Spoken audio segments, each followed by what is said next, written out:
Ma'am இந்த வலிக்கு நான் எவ்வளவோ ஆர்த்தோபெடிஷன் பார்த்துட்டேன். எல்லாருமே எனக்கு பெயின் கில்லர்ஸ் தான் ப்ரிஸ்கிரைப் பண்ணி குடுக்குறாங்க.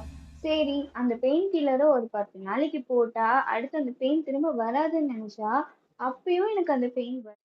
சி பெயின் கில்லர்ஸ் எல்லாமே வந்து உங்களோட பெயின் சேனல வந்து பிளாக் பண்ணி விடுறது தான். ஸோ இது சிம்டம் மட்டும் தான் ட்ரீட் பண்ணுதே தவிர, ரூட் காஸ போய் ட்ரீட் பண்ணது கிடையாது.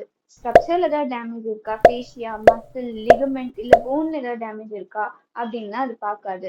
சிம்டம் மட்டும் தான் ட்ரீட் பண்ணும். அதாவது பெயின்ன்றது ஒரு சிம்டம், ரெட்னஸ் இருக்கிறது ஒரு சிம்டம், அஸ் வெல் ஸ்வெல்லிங் இருக்கிறது ஒரு சிம்டம். ஸோ இதெல்லாம் மட்டும்தான் அது கம்மி பண்ணுமே தவிர, அது ரூட் காஸை போய் சரி பண்ணாது. ஸோ அதனால அந்த 10 நாள் நீங்க பெயின் கில்லர் எடுக்கும் போது சூப்பர் பெயின் ஃப்ரீயா ஃபீல் பண்ணுவீங்க.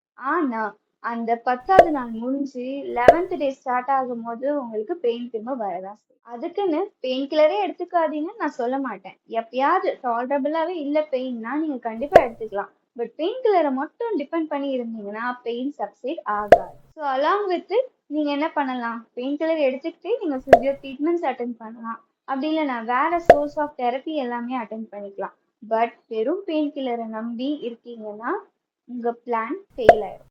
ஸோ உங்களுக்கு தெரிஞ்சவங்க யாராவது பெயின் கில்லரை மட்டுமே டிபெண்ட் பண்ணி இருக்காங்கன்னா இந்த வீடியோவை ஷேர் பண்ணி விட்டுருங்க. பாய்.